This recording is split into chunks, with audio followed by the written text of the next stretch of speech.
Vale, pues muy buenos días a todos. Soy Andrés Sebane, periodista de La Lectura, y debo advertir desde ya que aunque esta mesa se haya montado con el temerario título de Hacemos la autocrítica a los críticos, en realidad mi objetivo es que sean ellos mismos los que desvelen un poco sus trapos sucios o se desnuden profesionalmente y nos hablen de su duro trabajo, de las entretelas. Así que nada, sin más, los presento de forma muy merecidamente escueta. Pero a mi izquierda está Ricardo Cayuela, que es escritor, director de la editorial Turner y durante más de una década fue jefe de redacción de la revista Letras Libres. Después está Jordi Doce, que es poeta, ensayista, editor de poesía en Galaxia Gutenberg, traductor y también es parte de nuestro proyecto. Y también Juan Marqués, de nuevo escritor y colaborador en varias revistas y suplementos y también ahora crítico en La Lectura. Y Mercedes Monmani, escritora, traductora, crítica literaria y colaboradora habitual de la ABC Cultural. Vamos a desmentir desde ya el tópico ese tan ilógico como persistente de que la crítica ha muerto, porque seguro que todos los presentes, de un modo u otro, consumen habitualmente crítica cultural y literaria. Y bueno, el propio nacimiento hace unos meses de La Lectura es una apuesta por esa pujanza que mantiene el género, pero para no perdernos en definiciones infinitas, vamos un poco a preguntarles a ellos. Yo quería abrir esta charla preguntándoos cómo entendéis o qué es para vosotros la crítica literaria y quizá invitándoos a contarnos cómo os metisteis en este mundo. Quizás se ha recapacitado con los años, cómo empezó, como queráis. El primero, que abra fuego. Es difícil. No, bueno, yo cuando Andrés me habló de este... Bueno, buenos días. Cuando Andrés me habló de esta mesa, preferí... Yo decía, mejor improvisamos, no nos pases las preguntas y eso, porque si no queda como más elaborado y tal. Y ahora es el momento en que me arrepiento de una forma muy visible, porque la verdad es que tengo que decir que yo no leo muchas reseñas, ¿no? Yo creo porque, en parte, no lo hago en plan convicción, pero creo que no es bueno. El no saber muy bien qué están haciendo los vecinos está bien. Y no, bueno, después ya... Entramos en detalles, pero bueno, mi entrada a la crítica fue casi por accidente, ¿no? Yo soy de Zaragoza y Ana María Navales, bueno, se movía en ambiente, o yo me movía en ambientes donde ella ejercía cierta autoridad y fue ella la que me preguntó cuando se dio cuenta de que yo iba siempre con libros y tal, pues me preguntó si me apetecería reseñar en Turia, ¿no? Y ya está, bueno, yo estaba en la facultad en filología con... El departamento de filología de Zaragoza era muy bueno en aquellos años, era flamante, vamos, a Mainer, Aurora Gido, los Blecua, y era un lugar realmente, era como un epicentro filológico al que yo fui casi de las últimas promociones, ¿no? En disfrutar a toda esa plantilla. Y nada, realmente lo recuerdo como años muy estimulantes en ese sentido, ¿no? Y también lo de mis primeras reseñas, que no releería ni bajo amenazas de tortura, bueno, entra en esa dinámica del aprendizaje, ¿no? No sé. Sí, bueno, un poco como Juan, bueno, buenos días a todos y también gracias Andrés, Maite y a La Lectura por organizar esta mesa y pensar un poco nosotros para conversar sobre la crítica. En realidad, yo creo que la crítica literaria, tal como la estamos practicando en la lectura, tiene rasgos distintos o diversos respecto a la crítica que, digamos, pues, o bien académica o bien ensayística, porque tiene unos límites de tiempo, ¿no? Y de espacio muy claros, e incluso tiene rasgos diferenciados, y quizás podamos hablar de eso luego más tarde, con respecto a la crítica que podemos hacer en revistas, ¿no? Es decir, que las propias críticas que menciona Juan en Turia o Letras Libres, revistas, que tienen siempre mayor extensión, ¿no?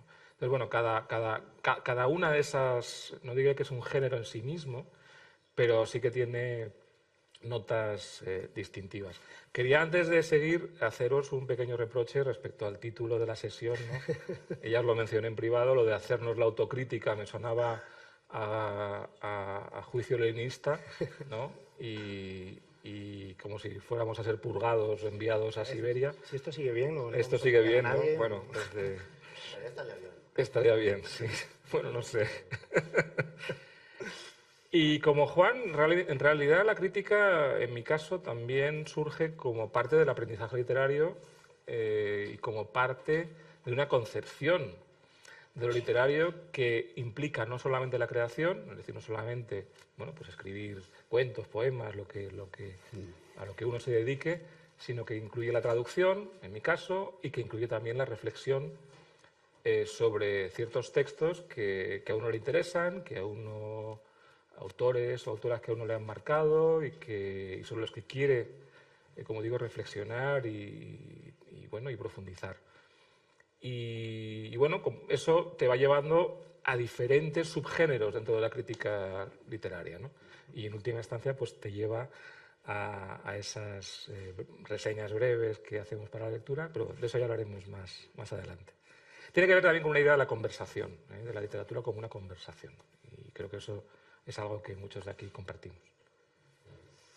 Si quieres, para dejar a Mercedes al final, que siempre la cortesía es que la última persona, la más relevante de la mesa, hable, ¿no? De todas formas, agradecer la invitación a la lectura, igualmente. Yo soy muy pudoroso para hablar de un tema biográfico, pero con tu pregunta, Andrés, lo que inmediatamente me vino a la mente una escena en la secundaria, en mi escuela, una escuela muy curiosa del exilio republicano español en México, un poco en la estela del Instituto Libre de Enseñanza, muy vinculada a las artes y a la cultura, y había muy diversos movimientos, muchos contestatarios, ¿no? Y había, entre otros, un grupo de rock muy salvaje que se llamaba El Juguete Rabioso, hecho por compañeros sudamericanos recién exiliados en México después de las dictaduras, etc.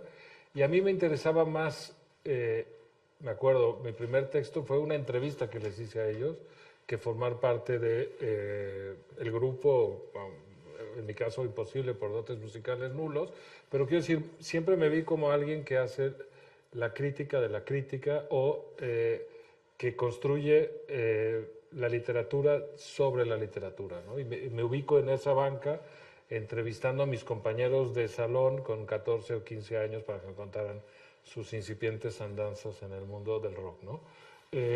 Y ahí sigo, con el mismo éxito. En temas de la crítica, creo que está muerta, creo que no importa, creo que no existe,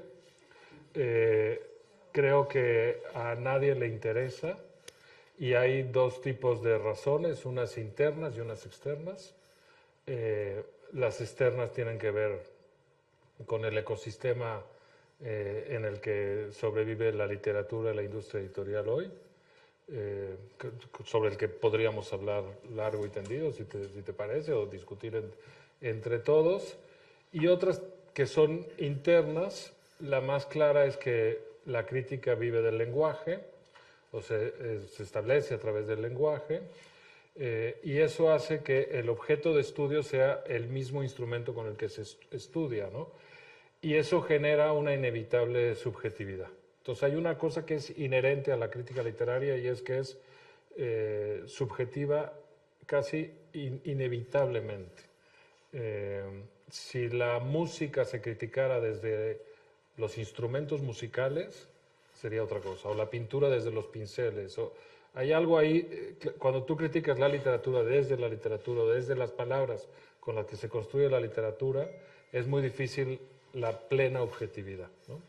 Entonces, me parece que hay razones externas, donde me gustaría profundizar cuando se pueda, y razones internas, ¿no? Iba a apagar el móvil. Bueno, yo disiento bastante de Ricardo. No disiento de nuestra amistad larga y profunda, pero quiere decir que cuando venía para acá iba pensando que por qué nos dedicamos algunos a esto, bueno, a otros menesteres también, no seamos paranoicos. Entonces, me podía haber dedicado, yo empecé muy pronto, bueno, como muchos de vosotros me imagino, 18, 19 años, en revistas que ahora, si las digo, sonaría a viaje al fondo del tiempo. Pero me gustó desde el principio porque yo en realidad quería hacer crítica de cine. Y bueno, pues me salió así. Yo leerlo encontraba natural. Todos los niños adolescentes que teníamos siempre un libro en la mano. y hablar de esto. Quiero decir que no es crítica académica, esto se ha especificado desde el principio, no es crítica académica. Estamos todos en suplementos, en un país que resisten algunas revistas, pero bueno, tampoco no es que lo caracterice este país por grandes programas de televisión tipo alemán, francés, etcétera, dedicados a libros, que son impresionantes, porque se pueden pasar 3/4 de hora hablando de un libro de filosofía, ¿eh? Ojo, no de... no, jugamos en otra liga, pero yo cuando me compro revistas, me acuerdo todas las temporadas que pasaba en Francia, me iba directamente a la gente que me gustaba. O sea, claro que es subjetivo, pero me iba al subjetivo que me interesaba. Quiero decir que siempre nos interesa en alguna gente que te hable de un libro determinado.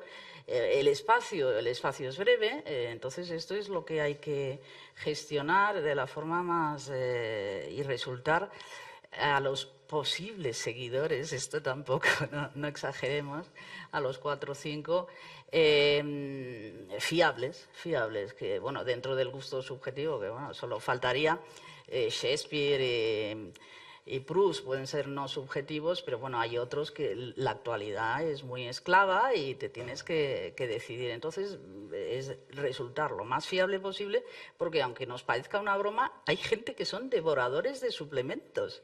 No sé si os habéis fijado, pero de vez en cuando me vienen y me reclaman de otros. Dice, oye, ¿tú sabes por qué no sé quién ha escrito no sé cuántos? Digo, oye, vamos, pregúntaselo en un email, porque quiero decir que fuera bromas, o sea, hay gente y es orden dentro del caos. ¿El caos qué significa? Pues las redes de esto, poner una portada y el mejor libro de los últimos, ya no décadas, de las últimas 3 décadas, tal. Es eso, uf, Dios mío, y tal. Entonces, poner orden nos puede parecer una broma, pero dentro de este gran caos y hacerlo de forma lo más solvente posible, buena escritura, siempre se agradece, dado el espacio, la inteligencia de no enrollarse y ser conciso, no tener caprichos no argumentados, que dices, vale, te vuelcas en esto, explícalo un poco, aunque sea corto. Quiere decir que no sé si será la edad, voy a empezar a hablar de función social de la crítica. O me he hecho marxista o me he hecho mayor, una de las dos. La función social, las dos cosas. No porque os pasará a todos, insisto, y a muchos de los que estáis aquí, que por la calle o donde sea, pero fuera bromas, de otras profesiones que no tienen nada que ver con el ámbito cultural, y te piden que orientes. Oye, ¿te has leído el último de la premio Nobel Olga Tokarczuk o tal? Quiere decir que eso existe y ¿por qué no? Why not? Entonces, este suplemento, que no es el mío, lo hace estupendamente, tiene un orden, hay una sensatez, que es lo que se les exige, y es esto, resultar creíbles, evitar, yo había puesto esto, evitar los caprichos no argumentados. Y luego hay un tema, cuando decíais, claro que tenemos inclinaciones todos nosotros, igual que cuando vamos al cine nos gustan determinados directores, hay gente que le gusta Angelopoulos y hay otro que le gusta. Entonces, quizás esto, reeducarnos, conforme pasa el tiempo, reeducarnos y ser en este autocanon, que es inevitable tenerlo, porque tenemos unas tendencias, pues aparte de razonarlo y de argumentarlo, tomar un poquito de distancias, ¿no? Porque es esto de que hay gente que dice, uy, a este me he leído el resumen, no me lo voy a leer en absoluto, qué tema tan aburrido, habla de su pueblo, no sé. Digo, espera, hay una cosa que se llama obra literaria, sé un poco más flexible, empieza a leerlo, el estilo, la técnica que ha utilizado, tal, y no soltarlo, claro, a los 2 minutos, o porque alguien le ha dicho, o porque se han leído una entrevista. Las entrevistas son asesinas, como digo yo, porque hay gente que escribe libros muy buenísimos y son muy coherentes y te lo explican muy bien en la entrevista, en entrevistas recortables. Y hay otros que pueden decir un disparate total. Y entonces, ¿sabes? Este exceso de palabras de los autores, ¿no? que en nuestros días es muy insistente, ¿eh? En otras épocas era un poco más moderado, pero ahora es que es una locura. Y entonces, pues hay gente que la introducción a esa obra, a ese libro, pues es esto, el descarte, es por dos preguntas de una entrevista. Y luego, ¿qué más? Bueno, lo último lo sabéis de sobra todos vosotros y todos los que escribís aquí. No estar demasiado pendiente del run run ambiental. Hombre, tomar un poco de distancia porque hay veces que es machacón. Los mismos libros, los mismos temas, las mismas obras y tal, machacón, esa tendencia que vamos, que te obligan, porque si no parece que te tengas que pegar un tiro y quedarte marginado de todo y tomar distancias de este run run tan insistente, a veces que es muy difícil de liberarse. Bueno, dicho esto, pues ya está. Ahora os dejo que os enzarcéis y antes de entrar también en la parte más plástica, quería lanzaros otras dos ideas un poco. Bueno, vosotros también habéis estado en el otro lado de la crítica, sois escritores, editores en casos. ¿Cuál es en ese sentido la responsabilidad del crítico frente al sector? Lo que apuntaba un poco Ricardo, de dentro de ese engranaje que es la industria editorial y ya rizando un poco el rizo también ante el lector, porque lo que decía Mercedes, aunque a veces no lo pensemos, hay gente que nos lee. Entonces, ahora os toca un poco reivindicaros y entrar en ese valor de prescripción que quizá también lo que apuntabais en este mundo tan voraz por la parte editorial y tan rápido en el día a día se pierde un poco. Bueno, me gustaría, y creo que Ricardo reconozco de hace años ese gusto que tiene de vez en cuando por ser un agente provocador y decir, ¿no? La crítica a muerto no sirve para nada. Bueno, yo creo que Ricardo se refiere también un poco a esa sensación que tenemos, retomando la noción que yo solté antes de la conversación, de la que la conversación no fluye o se ha roto o realmente la crítica parece que tiene poco peso, por ejemplo, a nivel comercial, ¿no? El que, por ejemplo, está en el mundo editorial, o yo también parcialmente, nos damos cuenta de que muchas veces las reseñas, antiguamente, ¿no? Una reseña en un suplemento, efectivamente tenía una cierta resonancia comercial y tenía en fin, un efecto, ¿no? Hacía que se vendieran más libros, sencillamente. Eso seguramente ha desaparecido. Las reseñas no son tan determinantes de esa manera. Pero sí creo que sigue existiendo, quizás de una manera más tenue, de una manera más dificultosa, sigue manteniéndose esa conversación. Y el hecho es que la lectura yo creo que ha sido muy bien recibida porque venía también a llenar un hueco, ¿no? Es decir, que como dice Mercedes, hay gente que sigue los suplementos y en concreto en lo que yo hago, que es la reseña de poesía, que ya de por sí es un género muy baqueteado, ¿no? Y muy marginal, pues sí percibo que hay gente que dice, bueno, algo que nos viene a completar o que viene a reforzar un poco la presencia de la poesía en los grandes medios, ¿no? Luego, la crítica indefectiblemente es subjetiva. En realidad, también el periodismo lo es, ¿no? Por mucho que pueda aspirar a una objetividad, pero bueno, en última instancia, el mero hecho de cómo ordenas las ideas y incluso cómo relatas algo, ya estás introduciendo un elemento de subjetividad. Pero es que además yo creo que es importante, es decir, y eso tiene que ver con la idea de prescriptor que has mencionado, Andrés. Es decir, yo creo que es importante que el lector sepa a qué atenerse cuando lee a ciertos críticos, ¿no? Y que se establezca una relación de confianza. Si tú pretendes gustar a todo el mundo, no vas a gustar a nadie. Vas a ser indiferente, ¿no? Pero si quieres dejar claras las cosas y decirle al lector, mira, yo voy a moverme por esta zona. También te voy a sorprender y necesito sorprenderte, pero más o menos sabes lo que me gusta, lo que yo más o menos valoro y es mejor eso que una falsa actitud, ¿no? de objetividad, de que yo lo cubro todo, ¿no? Porque en última instancia no vas a contentar a nadie, ni siquiera a ti mismo, ¿no? Y yo creo que esa es la peor receta. Al final acabas provocando indiferencia. Entonces, ahí está un poco la función del prescriptor, es decir, Una cosa que sí yo en los últimos años he decidido es que ya no hago reseñas negativas, ¿no? Lo que no me interesa no lo reseño y prefiero el silencio. Ahí aplico la máxima de Oden que decía que hacer reseñas negativas era nocivo para el carácter, ¿no? Pero la segunda parte de esa, no, se olvida, porque muchas veces se menciona la primera parte de ese, es un fragmento de un texto suyo que se titula Leer. La segunda parte dice: cuando uno reseña un libro que es malo, o que piensa que es malo, tiene que poner de su parte para hacer que la reseña funcione. Y inevitablemente la reseña acaba siendo un acto de presunción del crítico. Entonces te vuelves presuntuoso y no hay cosa peor.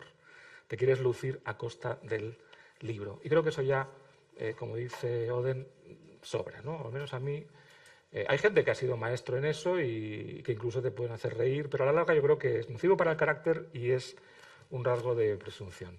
Entonces, bueno, realmente yo creo que hacemos ese filtro, ¿no? Y, bueno, pues a veces es necesario porque bueno, se publica mucho y en la medida de lo posible pues dices, bueno, pues yo por aquí paso y por aquí esto no pasa, ¿no? Y ya está.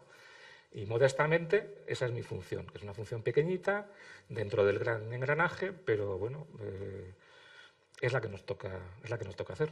Y lo dejo ahí. Bueno, Juan, la verdad es que se me han ocurrido tantas cosas que decir que me dan ganas de no decir ninguna, porque me agobio solo de... A ver, no, por esto último, lo de las reseñas negativas, tienes razón Jordi, yo estoy de acuerdo en que... O sea, me cae mal de principio el crítico que tiene esa imagen trasnochada de que el crítico tiene que ser alguien que reparta sartenazos y que... O sea, publicándose tantos libros buenos como se publican, realmente es que es una cosa de... Es como quien decide hacerse especialista en literatura del 18, ¿no? Es que ya mal, porque... O sea, si entregas tu vida a eso es que hay un problema, ¿no? Porque es una broma. Hay muchísimos libros buenos y, por tanto, creo que por pura inteligencia y por fin no dedicar tu tiempo a leer libros malos y a cargártelos, que cuando te cargas un libro, eso no gana nadie, no solo la verdad, pero también es algo muy saludable que de vez en cuando te caiga por obligación un libro que... Por eso yo estoy en contra de que los críticos podamos elegir el libro que reseñamos. Eso, aunque me viene muy bien y lo agradezco, pero yo en el fondo creo que si yo fuera el director de la lectura, en absoluto podríamos elegir. O sea, igual te ofrezco 3 o 4, pero entre estos, ¿no? Porque así de vez en cuando queda alguno que, oye, pues lo que pasó con Marino el otro día, ¿no? Pues oye, de repente te lo lees y... O sea, tu responsabilidad es explicarlo, pero por supuesto siempre con amabilidad. O sea, yo es lo que decía, o sea, no se puede ser arbitrario. Hay que tener un criterio. Ser crítico es tener un criterio. Y no hay que perder nunca la oportunidad de explicar tu criterio. Incluso a veces hay que irse por las ramas para... Por ejemplo, a mí no me gusta nada la violencia, ¿no? En la literatura, pues... Aunque esté hablando sobre un libro que no tiene nada que ver, pero está bien de vez en cuando ir como haciendo estribillos en tu propia obra crítica para recordar que tu criterio es ese, ¿no? Y si de repente te toca leer un libro que te decepciona, o que te parece un error, o que te parece mal editado, o que te parece, por lo que sea, ¿no? O te parece torpe, o te parece... pues está bien decirlo, ¿no? Hay también algo de... También aporta seriedad al crítico, aporta seriedad a la revista, aporta credibilidad, ¿no? También. Sí, pero cualquier reproche tiene que estar justificado, eso por supuesto. O sea, no se puede lanzar dardos y hacer chistes. O sea, yo que estoy muy frontalmente en contra de la literatura ingeniosa, estoy muy a favor de la crítica ingeniosa, ¿no? Y hay que intentar ser divertido sin ser ganso, ¿no? Y eso, pero cualquier dardo tiene que estar muy justificado, ¿no? Tiene que... También por respeto, ¿no? O sea, no. Y por eso no me gusta el crítico. El típico criticón, o sea, amo la crítica, pero odio la criticonería, ¿no? Sí.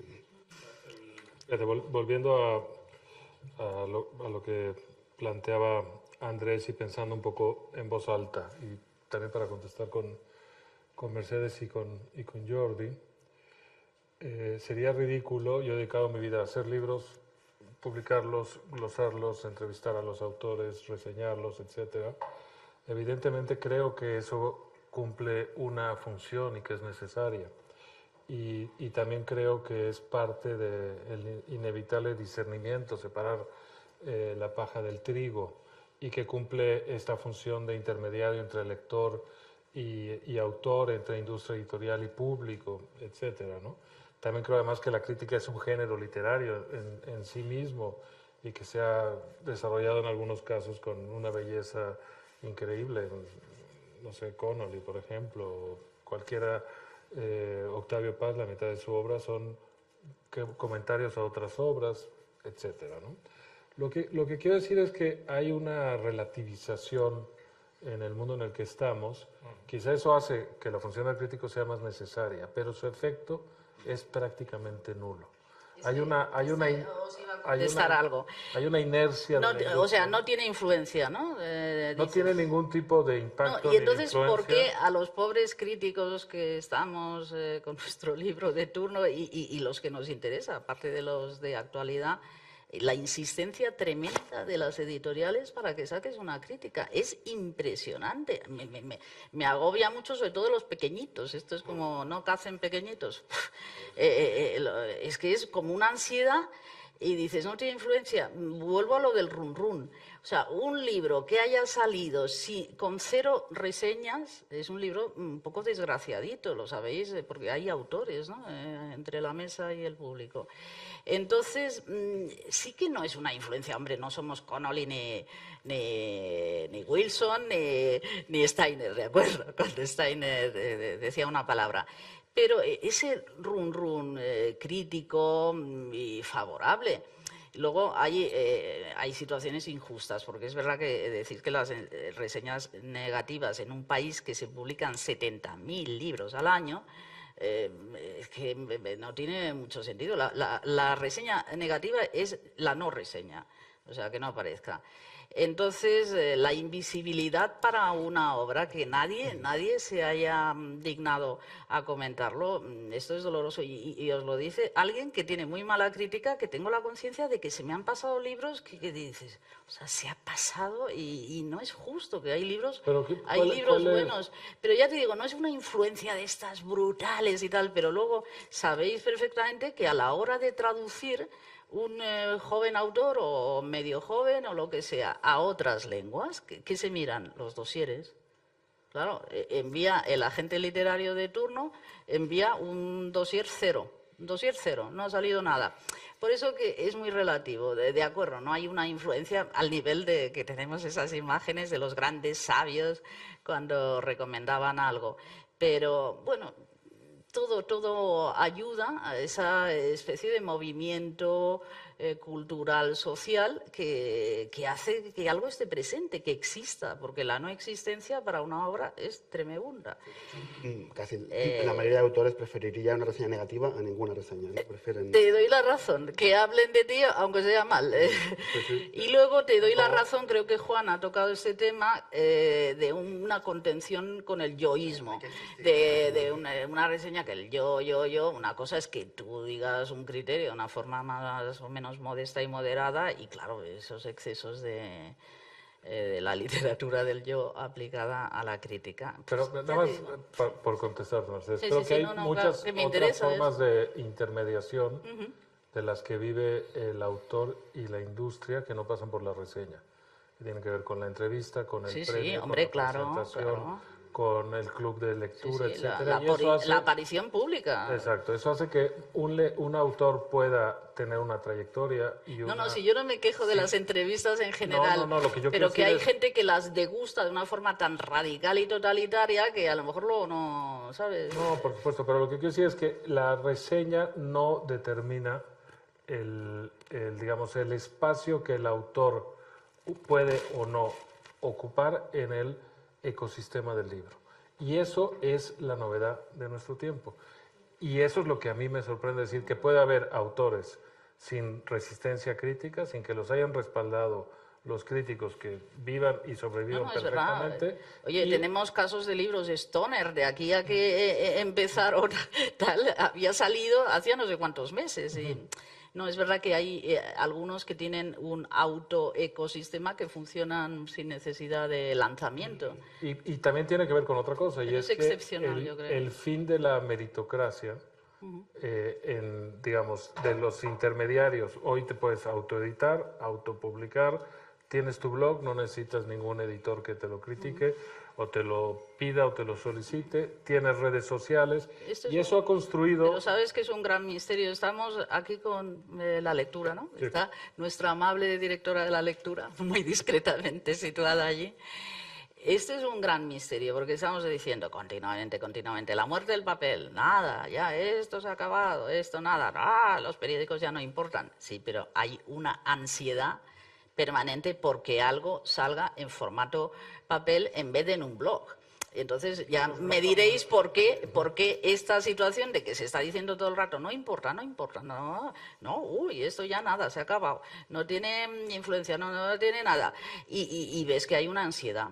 Qué ansiedad porque, repito, no quiero citar casos propios, pero lo noto porque me escriben, oye, ¿sabes cuándo va a salir tal? O sea, hay como una ansiedad y tal. O sea, que se haya muerto y que lo hayan sustituido, a la lectura la hayan sustituido 80 maravillosos blogs, pues no lo sé. No sé si muerto, No lo sé. pero sí creo que el peso relativo de la crítica ha bajado tremendamente. Y que hoy no es indispensable para la vida o muerte de un título, de un autor, de una reputación, de un premio, de una trayectoria. Y eso es a mí lo que me inquieta, sorprende, molesta, excita, etc. Creo que son libros que funcionan en canales distintos, paralelos y distintos. Yo recuerdo hace 10 o 12 años que vino Umberto Eco al Círculo de Bellas Artes y todos los periodistas le preguntaban una y otra vez por la presunta muerte del libro físico y el libro digital, ¿no? La aparición tal. Y él se pilló, además era un hombre que, en fin, tenía carácter, y se pilló un cabreo, Umberto Eco. Ay, perdón. Un enfado monumental, ¿no? Y casi empezó a increpar a los periodistas, dejen ya de inventarse un falso debate, esto es un debate interesado, en fin, y estaba realmente enfadado, ¿no? Y efectivamente, 12 años después, bueno, pues aquí estamos, todavía con libros en papel, más que nunca. En mi mesa sentencias se de muerte. Es posible que de aquí a 30 o 40 años haya cambiado el panorama, pero de momento la realidad material es muy terca, es muy tenaz. Sigue habiendo suplementos en papel, sigue habiendo, ¿no? En todo caso, tendríamos que hablar de hasta qué punto un suplemento cultural dentro de un periódico también depende de la crisis que hay en el sector del periodismo, ¿no? En papel, que también sería... y está todo relacionado. Pero, por ejemplo, los blogs, que parecía que eran como aquel encuentros sin intermediarios, han muerto. Ya prácticamente ya no quedan blogs. Y los que quedan, pues tienen muy poquitas visitas, ¿no? Están las redes sociales. Pero muchas veces los libros que triunfan sin ayuda de intermediación crítica y que encuentran muchísimos lectores y miles de lectores a través de Instagram, de TikTok o de las redes sociales que sean, son libros que en cualquier caso tampoco, generalmente, quizás estoy haciendo una generación un poco excesiva, tampoco necesitan un debate crítico, tampoco generan una conversación interesante. Y los libros que generan una conversación interesante van a ser siempre libros que tengan unas ventas y que tengan un impacto comercial algo más reducido. Y esos libros sí que van a agradecer que salgan críticas. Entonces estamos hablando de productos que transitan por vías paralelas y muchas veces, no diré incompatibles, pero al menos en poesía, por ejemplo, hay una, como decía creo que Luis Alberto de Cuenca, una parapoesía, ¿no?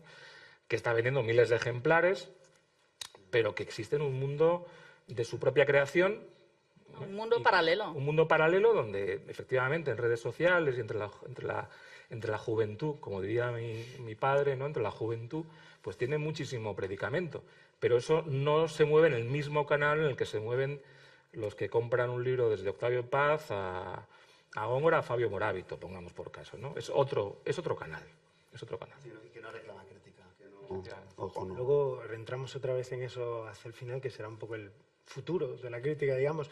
Pero antes de que por alusiones entréis a meteros en el periodismo, que es lo último que querría, vuelvo a recentrar el tema sobre vosotros y quería preguntaros que siempre hay cierta sospecha sobre la crítica, bueno, cierta sombra de un poco de presiones tanto editoriales que habéis apuntado, por ejemplo, de ese acoso, digamos, que hacen las editoriales porque salgan críticas, como de que al final esto todos sabemos que es un mundo muy pequeño, de primos, amigos, tal.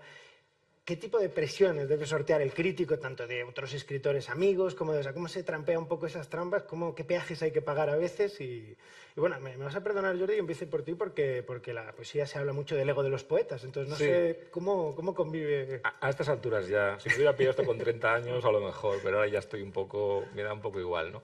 No, en el caso de la poesía, lo que sí me ha interesado en estos 6 meses que llevo, ¿no? Apenas, en la lectura es dar cuenta un poco de la diversidad del panorama. Es decir, hay 3 o 4 sellos grandes, relativamente grandes, pero luego hay en fin, los costes de impresión, de producción se han abaratado y hay una serie de sellos que están trabajando pues, desde la independencia, Y bueno, me interesa que intentar dar cuenta un poco de la riqueza del panorama, ¿no? Que es un ecosistema muy rico, muy frágil también, con problemas de distribución, con problemas de...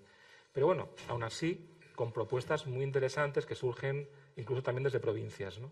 Entonces me interesa crear un cierto equilibrio, ¿no? Y creo que a Pilar, que es mi compañera también en esa página, está un poco por la misma labor, ¿no? Entonces ahí yo no me he encontrado con problemas, sinceramente. Cuando ha salido una reseña, las editoriales lo han agradecido, a veces se han callado, a veces han dicho gracias, no sé, realmente no ha sido problemático en modo alguno. Y si alguna vez alguien me ha puesto algún problema, yo con ignorarlo, ¿no? O sea, que a estas alturas tampoco va uno a... Quiero decir que eso va con el territorio, ¿no? Va con el territorio. Creo que quería añadir una cosa, y es que es muy diferente, y estamos hablando de la reseña de periódico, que tiene una extensión, pero es muy diferente si uno reseña, por ejemplo, a un escritor o escritora ya reconocido, con una obra, conocido por los lectores, que si reseñas a un poeta joven, que a lo mejor solo ha publicado un libro o ninguno, o si reseñas a un poeta extranjero clásico, pero que en España es mal conocido. Es decir, cada reseña te plantea un desafío distinto. ¿Qué es lo que puedes dar, por supuesto, en el lector? ¿Qué es la información? ¿Cuál es la información que tienes que dar de mano para situar el libro al autor, a la poeta, etcétera, etcétera? Es decir, que... y tampoco creo que sea el mismo nivel de exigencia. Es decir, cuando hay un libro regular de un buen escritor, tu actitud tiene que ser distinta a cuando es un libro prometedor de un poeta joven, ¿no? Un libro imperfecto pero prometedor de un poeta joven, ¿no? Son diferentes actitudes. O sea, en general la vara de medir puede ser más o menos la misma aproximadamente, pero tienes que manejar una cierta flexibilidad y elasticidad, como dices tú, ¿no? Bueno, yo no sé muy bien.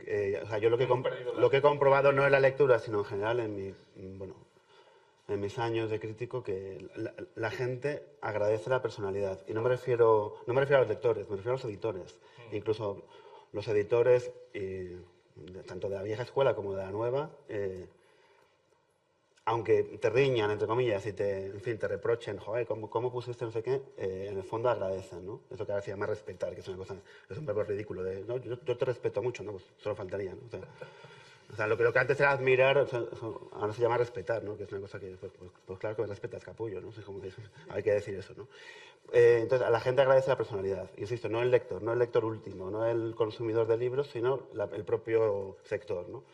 Y claro que de alguna forma intentan no presionar, pero o sea, no hay chantajes, ya no hay, en fin, ni hay regalos, o yo no recibo, no me llegan. Si los hay, soy un pardillo, porque joder, a mí me encantaría yo sería muy corruptible, me encantaría por cada crítica un jamón. Vamos, a mí nunca me boiteriza nada porque yo me corrompo el primer día. O sea, yo por un viaje, en fin, yo estoy dispuesto a venderme a lo que sea, pero que no me llegan propuestas, ¿no? Así de desgraciado soy.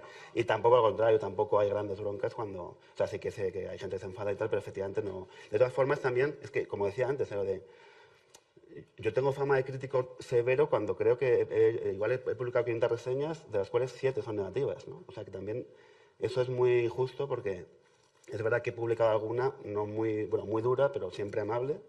Siempre amable, lo decía Juan Ramón Jiménez, ¿no? Tiene un aforismo que decía, ¿cómo era? Amable e inflexible, ¿no? Que simplemente es así. Amable, no se refería a la crítica en principio, supongo que se refería a la forma de vivir, ¿no? Amable e inflexible. Pues sí, eso es un buen modo de trabajo para un crítico, ¿no? Y... bueno, me disperso, perdón. Sí. Bueno, un detalle. Has dado algo que es muy importante. Sí. Un detalle marginal para dejarlo. Yo tengo un criterio, yo cuando escribo en La Revista Occidente o en Turia, o con los hispanoamericanos, tengo la sensación de dirigirme a un lector que ya ha leído el libro, es como de Turia. O sea, yo me dirijo al lector que ya ha pasado por el libro, ¿no? En cambio aquí no, aquí digamos el pacto con el lector es diferente, el pacto es que no puedes destripar, ¿no? O sea que yo digamos, estoy recomendando o no la lectura a un potencial lector, ¿no? Es un poco el... ¿Hasta qué punto no importa la crítica que no te han intentado comprar? O que a Jordi no le agradecen incluso en el único espacio de crítica sistemática de poesía que hay, editoriales dedicadas a eso. Entonces, no quiero ser monotemático y efectivamente puede haber algo de afán de provocación, como decía mi amigo Jordi, que me conoce hace mucho, pero efectivamente yo creo que ese rol no existe. También creo que hay una responsabilidad inmensa de los editores de suplementos y revistas culturales, donde por supuesto exento a la lectura y el espíritu con el que nace la lectura, que tiene que ver con seguir la corriente de la industria editorial, que sí ejerce una presión, indudablemente, y es muy fuerte, y puede ser muy fuerte. Un ejemplo obvio en España es, para mí, digamos, casi un emblema, el Premio Planeta. Bueno, es inconcebible, para los noticieros, están los finalistas en una mesa a la espera de una decisión, suelen ir los reyes de España a presidir la ceremonia, etcétera, etcétera, etcétera, y al mismo tiempo todos sabemos, no hay una sola persona de la industria que no sepa que es un premio asignado y que obedece a estrategia comercial de Planeta perfectamente legítima, por otra parte, y que lo que quiere es, bajo el impulso de esa publicidad que le da gratuita y de manera ciega y acrítica a la industria mediática, vender muchos ejemplares y tener cada vez más presupuesto para hacer lo mismo, ¿no? A veces incorporar a alguien a su catálogo, robar a un autor de la competencia, apostar por algo, y me parece inconcebible, y no se puede decir, nadie lo dice, no está en el mercado, y todos los años ese ritual se repite sistemáticamente. Bueno, es el Premio Planeta. Hacia abajo todos, con excepciones, funcionan más o menos igual. Es decir, es una industria que vive de los ecos de lo que propone la industria editorial y a la que le sigue la corriente de manera acrítica, caprichosa, etc. No digo los focos de resistencia que sobreviven casi de manera guerrillera, sino un poco el ambiente, ¿no? Y eso genera equívocos monstruosos, trayectorias que si alguien hiciera críticas negativas, sistemáticas, la pinchas y desaparecen. Y esas trayectorias, podría decir, no importa. Bueno, no importa y sí importa, porque en el fondo es quien recibe los premios, incluso estatales, quien hace los viajes, quien habla en nombre de esa literatura, quien elabora el pabellón español en Frankfurt, etcétera, etcétera, etcétera. Y resulta que detrás no hay nada. Hay un fantasma al que nadie le ha dicho que su literatura no vale, no sirve o no significa nada, ¿no? Y eso me parece extraordinariamente preocupante y grave, y es una señal adicional de por qué pienso que la industria crítica no existe, o su impacto es reducido, acotado, relativamente marginal, ¿no? Hay otro elemento que desde España se entiende poco, y es que por el caos latinoamericano y el sistemático suicidio en el que caemos nuestros países, España, como vieja metrópoli, es un poco el árbitro de la lengua, ¿no? El diálogo no existe entre Perú y Ecuador, existe mediante el intermediario de España, y solo existe lo que se publica en España o tiene ese ámbito, ese rol que antes tenía un poco Buenos Aires o la Ciudad de México, o incluso, digamos, el Río de la Plata para sumar a Montevideo y en algún momento la Ciudad de México. Eso ha desaparecido, no existe, y por lo tanto España tiene esa potestad. Y al mismo tiempo tiene una ceguera sistemática de los autores latinoamericanos, que los engloba en una misma bolsa, ¿no? Lo ves, por ejemplo, en el Premio Cervantes, que no está escrito en los estatutos, pero que se impuso de manera, no sé, por usos y costumbres, un premio alterno entre un latinoamericano y un español. Bueno, pues que en Latinoamérica hay 300 millones de personas. Tienes que tener 94 años para que te den el premio siendo Juan Rulfo o Borges. Y aquí están buscando narradores realistas de Castilla y León porque es el que toca el español o el que conviene, ¿no? Entonces, en ese sentido, digamos, también la ceguera española hacia la unidad de la lengua, porque el español no se ha fragmentado y todos nos entendemos digamos, en la clave culta es la misma lengua, me parece sorprendente. También parece como del pobre resentido que pide que le hagan caso y tampoco me importa y me da igual y si no lo quieren hacer que no lo hagan. Y México tiene sus propios mecanismos de evaluación crítica, reseña como otros países, ¿no? Es decir, que es un grito en el vacío porque tampoco, ya decirlo te pone en la situación del esclavo que quiere que le hagan caso, ¿no? Entonces, estoy simplemente por poner temas sobre la mesa que relativizan la importancia de la crítica literaria. Desde luego, es durísimo, porque si has dedicado tu vida a eso, como los 4 presentes, y porque creemos ciegamente en que es indispensable para la salud de una vida literaria el rol de la crítica nace con la modernidad, del saber cerrado, del claustro, incluso del claustro académico, las universidades medievales, al saber abierto vinculado a la imprenta, y lo que le da sentido a eso es la crítica. Introducir una pequeña cosa. Claro. Saliendo del continente latinoamericano, a mí esto me ha pasado en Europa, entre la Europa oriental y occidental. Te crean mala conciencia cuando vas allí, a Varsovia o Budapest. Es que no interesamos nada, es que tal, pero esto era permanentemente en tal, y te crea una mala conciencia de que la Europa occidental y que te lo digan a ti, son que has una dedicado. panda de... Sí, ellos ya no saben nada de si haces o no haces, pero eso, la Europa occidental, materialista, interesada sobre todo por los bombazos de éxito de tal, ¿sabes? El identikit, ¿no? El cliché. Y ellos, unos pobres trabajadores, porque es verdad, como no hay un mercado grande, pues oye, te encuentras ahí a 7 yois en cada esquina. Pero entonces, la impresión que me dio, a ver, que tú, si me corriges con Latinoamérica, digo, vale, nos portamos mal, siempre está mala conciencia de portarse mal del primer mundo y tal. ¿Primer mundo de qué? Bueno, pero primera Europa, ya no sé ni cómo llamarlo. Entonces, digo, de repente vas, yo que sé, a Belgrado y dices, muy bien, y bueno, te hablan de todos los escritores de allí y dices, oye, pero mira, a mí últimamente me ha gustado mucho, pues, no sé, di el nombre Peter Esterházy. Dice, ¿qué? ¿Quién? Digo, hombre, yo, europea occidental, te hablo de Peter Esterházy o de Olga Tokarczuk. No la he leído. Entonces, quiere decir que son islas, ¿eh? Y en Latinoamérica, estás en Perú, que estuvimos bastante tiempo, por cierto, y entonces hablas de esto, digo, oye, pero ¿te has leído a este escritor argentino, no sé qué? Dices, pues no.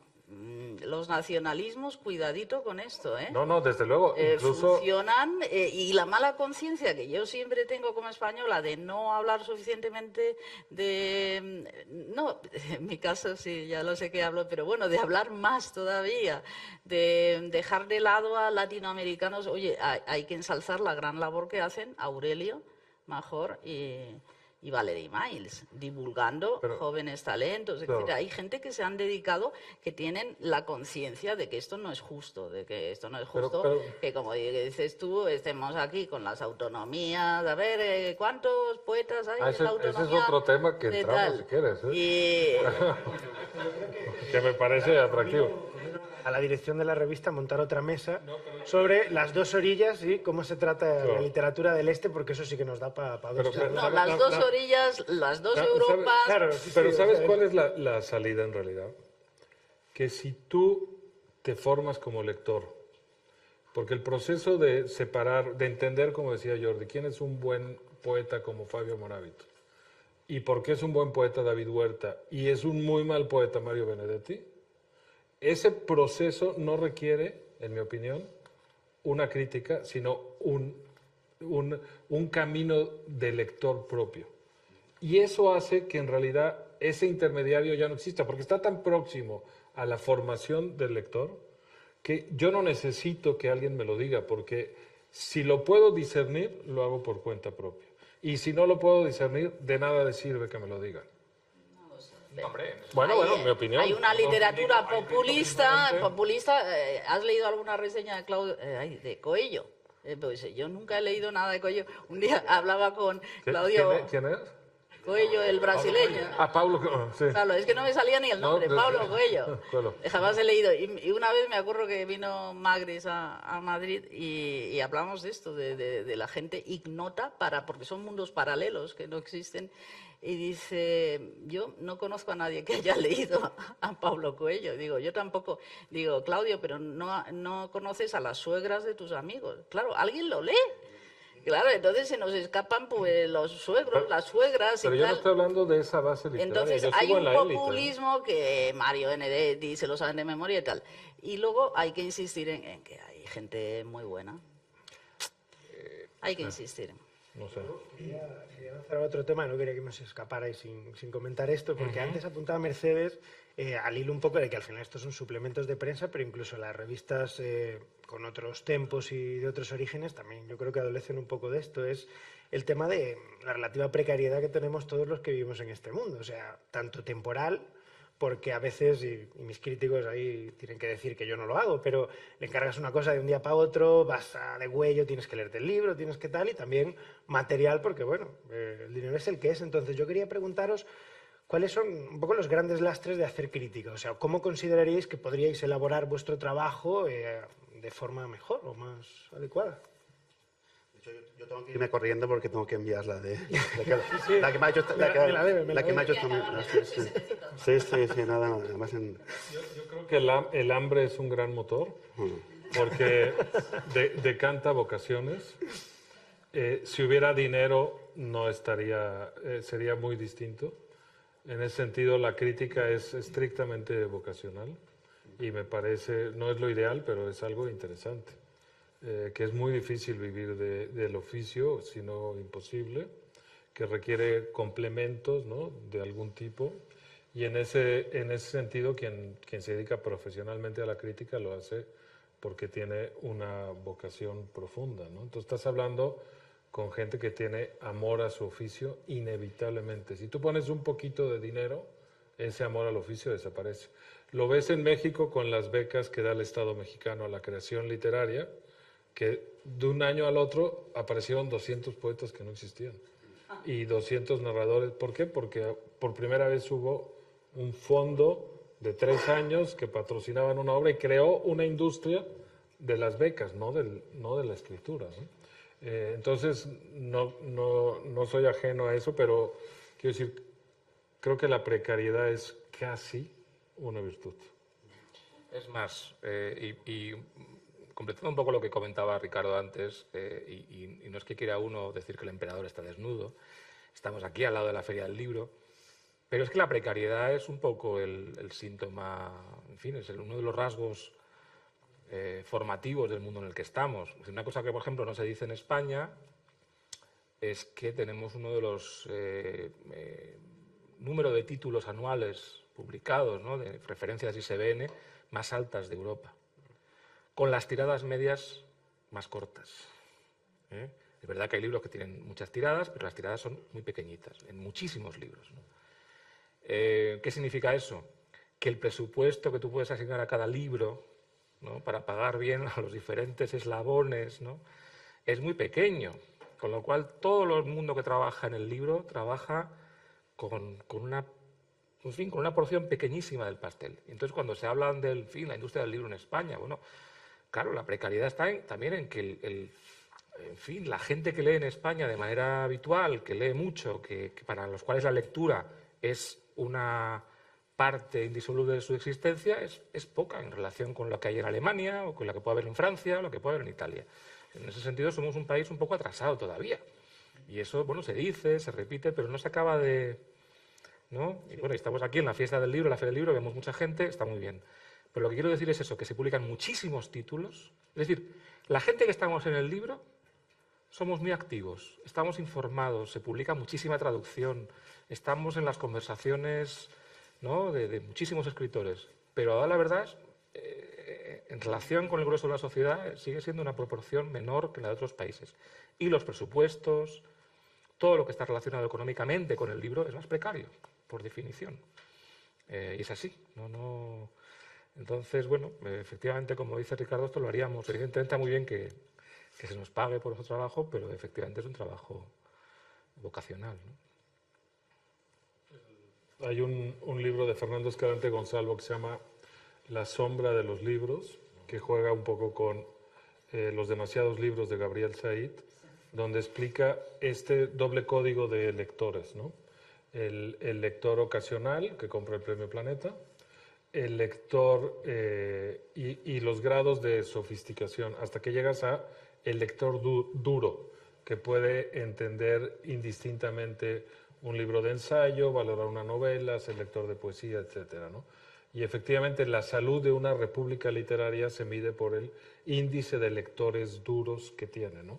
Y sí sorprende que un país como España, con una industria editorial tan potente, el índice de lectores duros sea tan bajo, incluso menor sin duda que el de Argentina o el de un país tan loco como el de México, Por ¿no? proporción seguramente con un país como Portugal. Eso es, y es muy sorprendente, son 30, 40 mil personas donde está todo el circuito de lo estrictamente La literario. de los textos, que ya enseguida que chocan con algo complejo, lo descartan. Todo conspira contra nosotros, ¿no? Porque Somos complejos. no, la lectura requiere silencio, Sí. aislamiento y concentración. César siempre ha escrito En el eso. mundo de hoy. Es que Imagínate, vivimos es una de locura. eso, esa nueva pandemia que es la afición, ¿no? Enemigo número uno ahora mismo. Así es. Vamos a ensalzar las bibliotecas. En las bibliotecas se trabaja muy bien. Sí, bueno, por retomar una cosa que decía antes Mercedes, lo de los autores, ¿no? Lo que nos reclaman, pues, los editores que reclaman reseñas, todo eso.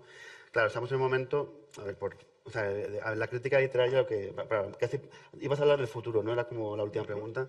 Yo no soy un gran enfocador, como ya os habéis dado cuenta, pero por intentar enfocar un poco el tema o acabar lo que yo tengo que acabar, o sea, la crítica literaria creo que importa mucho a muy poca gente, que es igual un 10% de los lectores. O sea, la gente, yo que ahora trabajo para el gremio de librerías y que eso lo veo, la gente que lee libros en España, que consume libros, que compra, en general vive ajena y posiblemente haga muy bien. O sea, vive bastante de espaldas a lo que decimos, incluso en suplementos de periódico. Ya no digo la revista Occidente, ¿no? Cualquier editor, incluso de la vieja escuela, prefiere un tuit de Pau Gasol que una reseña de 10 páginas en una revista prestigiosa, ¿no? Porque sabe que eso no tiene ningún tipo de impacto en caja, y un tuit de Rafa Nadal, que al parecer lee, pues sí, ¿no? Entonces, claro, también estamos muy desprestigiados, no es que estemos desprestigiados, sino que estamos trasnochados, o sea, ahí hay algo de... No hay tiempo para... Aparte que leer crítica quita tiempo para leer libros, lo cual que no hay mucha... No hay un gran impulso para leernos, ¿no? Vamos a ver, hay revistas sobre caza, hay revistas sobre motos, hay revistas sobre baloncesto. Y la gente que es aficionada a eso lee esas revistas para informarse de... Poca gente, sí. Bueno, poca gente estará en los kioscos. Sí, pues a poca relativamente. Es decir, al obviamente. final también es que a ver si normalizamos un poco. O sea, estamos trasnochados, pero llevamos 30 años trasnochados, porque yo llevo trasnochado desde que estaba en la universidad. Y también ya me enfada un poco este discurso porque parece que las revistas sobre libros son las revistas o los suplementos sobre libros son algo antinatural, pero las revistas o tal sobre baloncesto no es antinatural. Que me lo expliquen, ¿no? Perdonad que haya reaccionado un poco así, pero... Sí. No, Pero ya- me gusta que te enojes y voy a decir algo para que te enojes más. Eso Inevitablemente, Ricardo. Sumémosle a eso el enorme vacío absoluto, palabra poco fuerte, del mundo académico. Ese universo autista que se refiere solo a sí mismo, conocimiento que no es transmitible, porque uno diría, uno quisiera, digamos, ver una complicidad del universo académico hacia la industria, y lo que te encuentra en España es muchísimo mejor que cualquier otro país. O sea, es igual de referencias, la obligación de las citas, la incapacidad de pensar, todo lo han dicho otros alguien. casi el reto de escribir en mala prosa para que no te entiendan exprofeso. No. De hecho, la universidad te penaliza si publicas poesía, por ejemplo. O sea, Exacto. Si publicas determinados libros, no solo El divorcio entre el debate público Ricardo, y el es universo de que los no libros. se leen ni siquiera entre los compañeros de departamento eso es porque delito, está se castigado tienen manía. La mejor anécdota, y siento citarlo, pero bueno, lo debéis conocer mucho, Álvaro Delgado Gal, director de Revista de Libros, y cuando empezó Revista de Libros, Álvaro venía del mundo de la universidad, de filosofía del lenguaje, y con una gran fe en nuestro cuerpo académico. Y la anécdota es genial, porque pidió un artículo, un trabajo, a un el catedrático de turno, no sé qué, y Álvaro va y de forma muy inocente se lo comenta. Y el otro le dice, ¿pero tú lo has leído? Muy bueno. Le pregunta al director de la revista si se había leído. Ya, pero tú lo has leído. Es que escriben para no lectores. Para tener una credencial de conocimiento que te permita vivir, Es que buenísimo. es perfectamente legítimo, pero no tiene nada que ver con el conocimiento. Es la credencial que te acredita que tienes conocimiento y ha creado unas reglas ajenas al debate público. Entonces, tampoco es una industria que tenga aliados. Claro, todo lo que he dicho es tan grueso y tan ridículo que tiene 1000 matices, excepciones. John Eliot es académico y tiene los mejores libros de la historia de España, claro. etcétera, ¿no? Pero quiero decir, hay también un elemento adicional que impide, porque uno diría, bueno, la complicidad tiene que estar en las universidades de este lector duro. No está ni en los estudiantes, ni en los académicos, los catedráticos y en los profesores que deberían ser aliados naturales de la industria. No existe. La conclusión es esta, que compré la lectura, recomendada por César Antonio Molina encendidamente. Y nada, muchísimas gracias por estar aquí y habrá segunda parte, parece.